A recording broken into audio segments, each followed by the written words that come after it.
I was done, but just getting started, bitch, I'm far from finished. Gotta keep it right up in the shot, and I ain't talking Dennis. And I'm asking by if anybody trying to. What's the word, YouTube's favorite face, DLace, and I'm back with another reaction video. Right now, I'm about to react to 10 crazy things that we did not know about Jerry Springer, man. If you've been living under a rock, Jerry Springer has tragically passed away yesterday, man. R.I.P. the legend, R.I.P. Jerry. I'm just now finding out that he actually lived in Chicago, which is crazy. I had no idea he went to Chicago, that he went to school in Chicago. So I thought it was only right, man, that we pay homage to the legend by reacting to some things you may have not known about him. All we knew is that he was messy. He was helping y'all find y'all baby daddies. Now y'all gotta find y'all baby daddies by y'all self, man. Maury gone, Jerry Springer gone. Now y'all gotta find the BDs by y'all self. New to the channel, make sure you smash the like button, smash the subscribe button. Stop being a stalker. It's weird. Stop doing that. You're being a stalker if you're not hitting the like button and the subscribe button. So smash that like button, smash subscribe button, man, if you new. And we're finna get right into the video. Did what? Come on out. We'll be right. I'm sorry. If my energy a little off, y'all, I'm sorry. The Warriors just lost. We're going to game 7, and it's kind of pissing me off. But I'm trying to do a video to make me feel better, man. But we here. We gonna be attentive, but if I'm a little off, that's just why, man. Like, I'm pissed off right now. Back. Not gonna lie to y'all, I'm say pissed. Those 3 lines. You're a talk show host. Pissed. Welcome to Watch Mojo, and today we're counting down our picks for the top 10 craziest things you didn't know about Jerry Springer. I am the father of the destruction of Western civilization. I have done that. For this list, we're looking at lesser-known facts about this notorious yet undeniably legendary talk show host who sadly passed away in April 2023. What memories still have you chanting, Jerry, Jerry, Jerry? Let us know in the comments. Number 10, fleeing London and immigrating to the US. Although parts of Springer's life sound like something out of a surreal comedy, his early life was full of tragedy and hardships. His Jewish parents. Did y'all know he's from London? Like, he don't even got the accent. I never knew that about Jerry. At the same time, it's not like I really thought about Jerry. I'm gonna keep it up. I'm gonna keep it a buck. Cause a lot of y'all acting like y'all was watching Jerry Springer yesterday or something. Y'all acting like y'all just kept up with Jerry Springer for real. I haven't kept up with Jerry Springer in like 15 years, bro. Like, I haven't seen that show in so long, bro. So I didn't really know too much of the background about him, but I had no clue he's from London. He don't even got no accent or nothing like that. Richard Springer fled from Nazi Germany to London in 1939, about a month before World War II commenced. Their daughter Evelyn would be born in 1940. About a year and a half before the war ended, crazy. 1940? Gerald Jerry Norman Springer was born in the Highgate Tube Station, which served as a bomb shelter. Several of his family members sadly died during the Holocaust, including his maternal grandmother, paternal grandmother, and great-uncle. So he survived the Holocaust? He was in the Holocaust? They laid down roots in a Queens neighborhood, pursuing the American dream. Number 9, his unscripted Spy Who Shagged Me contribution. Springer made numerous cameos, although his appearance in the Austin Powers sequel is perhaps the funniest. If you just joined us, today's topic is my father is evil and he wants to take over the world. This hilarious scene almost went in a few different directions. Okay, let's bring out Scott's father, Dr. Evil.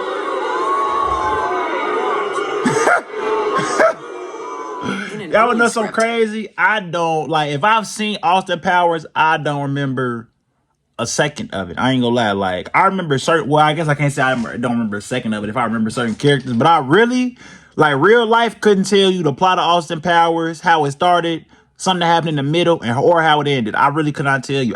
I'm for sure I've seen it, but I don't remember not a thing from Austin Powers. Springer asked Dr. Evil to share something about himself, prompting the villain to go on a disturbing rant. Part of this tirade made it into a deleted scene. I'm the Princess of Canada. Yeah?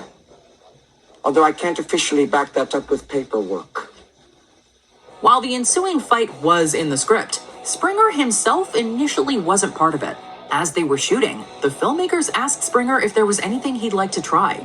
Since Springer hadn't been in a fight before, he thought it'd be funny if Dr. Evil came after him. With about 20 minutes left to shoot, Springer found himself on the ground biting Dr. Evil's leg.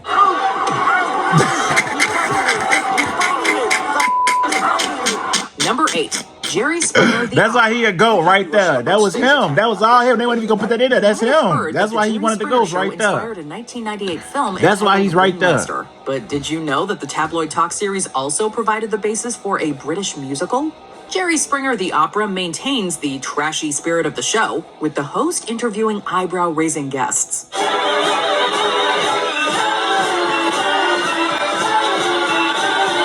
Number 7. His presence motivated 2 anchors to quit.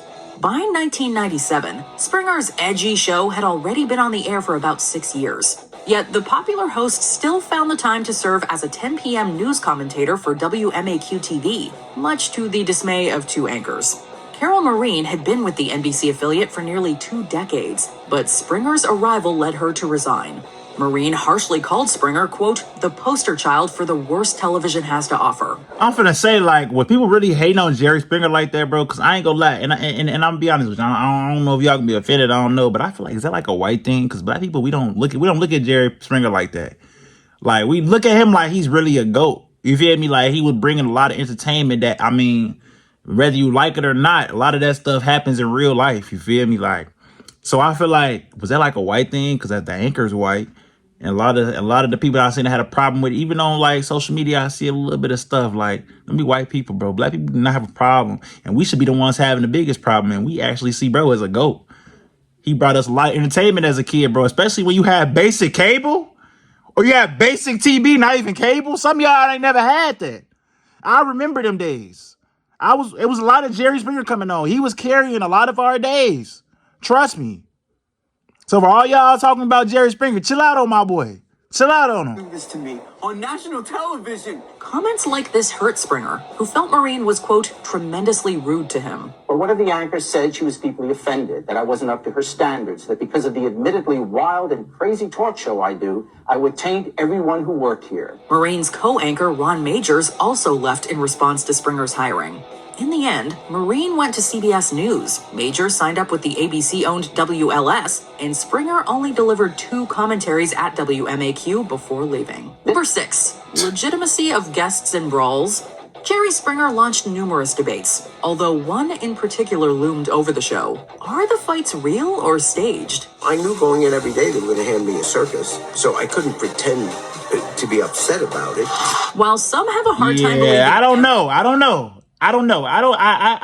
ain't gonna, at the time, I thought it was real, obviously, because I was so young. But I'm sure like 99.9% of these is definitely fake, bro. Every guest was definitely legit. Fake. The producers did take measures to book people with truly outrageous stories. Betrayed by my parrot.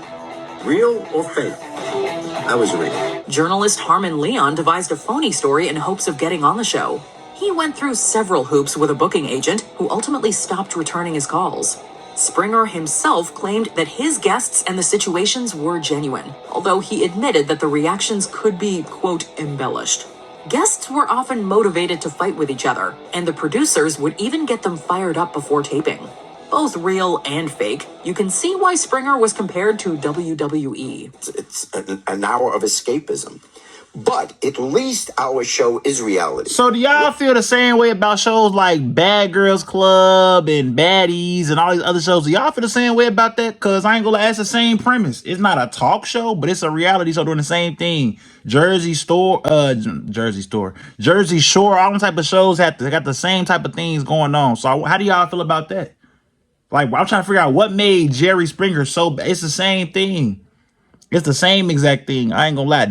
I feel like the stuff nowadays is worse because you recording them in real life situations and they get into it outside of real restaurants. Like they really doing, you know what I'm saying? Like this is a talk show in a controlled setting. You feel me? These be real life everyday, you know what I'm saying? You in everyday walks of life going crazy. So like, do y'all feel the same way about that? All reality shows today, it really isn't reality. Number 5, I Married a Horse backlash. As politicians like William Bennett and Joseph Lieberman pleaded with broadcasters to take Jerry Springer off the air, the show released arguably its most shocking episode. But before we talk to Mark, let's meet his wife. Please welcome her to the show, Mark Twain. It's a horse?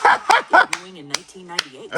I'd never seen this episode. Guest Mark Matthews introduced his wife of 5 years, a pony named Pixel. Initially, Springer assumed that Matthews had a human wife who fell off the horse. Are you putting it together at this point? No. I'm thinking that his wife fell off the horse. While Springer was already infamous, this episode was the straw that broke the horse's back for some. I'm gonna vomit. Numerous stations, including WLWT. But what is bad about him saying, like, I don't see what's like harmful, bro. Like a lot of stuff that y'all show today is a lot more harmful than this. A lot of stuff that y'all, you know what I'm saying? I ain't gonna, but you know what I'm saying? A lot of stuff that y'all on today is way worse than this. But y'all was on this because he married a horse? Are you serious? Are you serious? Are you serious? Are you serious? And more than like I said, it's not real. But at the same time, like, it ain't bad, bro. It ain't bad. It ain't bad. Would not allow the episode on their airwaves. Springer seemed to peak in notoriety with I Married a Horse. I look at the next name on the list and it says Pixel. Well, let's bring out Pixel. And out comes this horse. Bernard Goldberg even singled out the horse incident when he wrote about Springer in 100 People Who Are Screwing Up America. Number 4, Love, Death, and Trash TV. While the horse episode might have been more shocking, 2000's Secret Mistresses Confronted had the most fatal aftermath. In the episode, Eleanor and Ralph Panitz confronted the latter's ex-wife Nancy Campbell, who walked off stage during the taping. Only a few hours following the episode's July 24th airing, Nancy was found dead in her Sarasota home, which she had previously shared with Ralph and Eleanor. The couple was linked to the crime scene, although only Ralph was tried. What? Strong DNA evidence. Ralph was found guilty of second-degree murder. Nancy's son Jeffrey also pursued legal action against the Springer Show. Although lawyers believed Nancy's family could receive $25 million in damages, they settled for zero following a similar case with the Jenny Jones Show. Number 3, Springer was in on the joke. How was Jerry Springer supposed to be involved in that? Hated the Springer Show, although major publications generally included it on worst of lists rather than best of. That'd be weird trying to get money from anything, even topped TV Guide's worst shows of all time in 2002. Some might take offense to this, but Springer embraced his title as the grandfather of trash TV, saying it was, quote, probably accurate. I am the father of the destruction of Western civilization. I have done that. At the same time, he found the term trash TV to be a, quote, elitist criticism. Springer I don't think the culture, crazy situations. The culture, as in black people, y'all. If you ever hear somebody talk about the culture, that's black people. We're gonna keep it a buck. It's black people. I don't think anybody says that about him for real. There's really certain types of people that really have a problem with Jerry Springer, bro. There's nothing wrong with Jerry Springer. I ain't gonna lie. There's nothing wrong. He's a GOAT. Springer openly admitted that his show was keep it a buck. He's a GOAT. Stupid. No, my show is plain stupid. I mean, it's just... He didn't even watch it, but Springer understood why people tuned in. It was a circus of escapism, and Springer was proud to be its ringmaster. It really was an escapism for me. You know, whatever's going on in my life, I could go into that show and have a laugh. 2, the fight that changed everything. Springer might have been synonymous with trash TV, but the show didn't start like that. When it premiered in 1991, the show attempted to mimic Phil Donahue's style, and the topics were more political. Every night on our newscast. Boring. We want to see mess.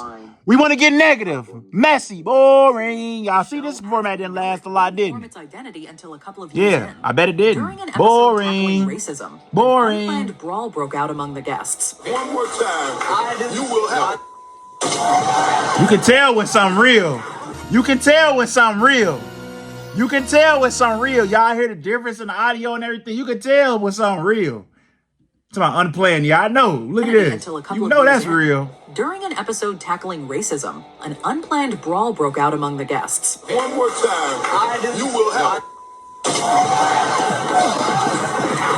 As tensions cooled down, Springer condemned the violence that had taken place. But let's try and do it without hitting each other, okay? While Springer thought this was the beginning of the end, creator Burt Dubrow saw the potential for ratings to grow, and producer Richard Dominic continued to push the show in this direction. That's kind of crazy. The fact that a real fight turned into, let's do this for real, but kind of fake it in a way. Yeah, that's actually kind of crazy to hear.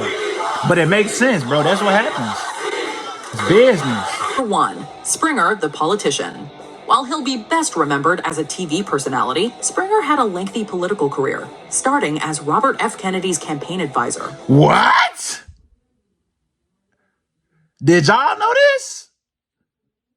With Robert F. Kennedy? I never knew anything about him being especially, I would never think somebody that was a politician would even have a show like Jerry Springer. This is actually shocking. I did not know anything about this. He landed at a law firm after Kennedy's assassination, but he had political aspirations.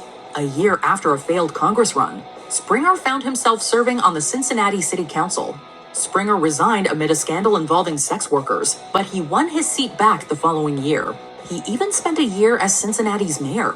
If government, any government, is to have any positive effect on our lives, which after all is its purpose, to make life more tolerable, then that government must bear some relationship to how we live. In the early 80s, Springer set his sights on becoming Ohio's governor, although he couldn't attain the Democratic nomination, finishing third. Hey man, that's the end of this video. I'm not even going from my mood like I want to watch the rest of this. I do not want to watch the rest of this video, man. If y'all got some more Jerry Springer videos we can react to, man, make sure y'all leave in the comment section down below. If you're new to the channel, make sure you smash the subscribe button, hit the like button on this video. Follow me on my social, Sunbury, hit the rest of me in the description down below. And we out, man. I'm a fault with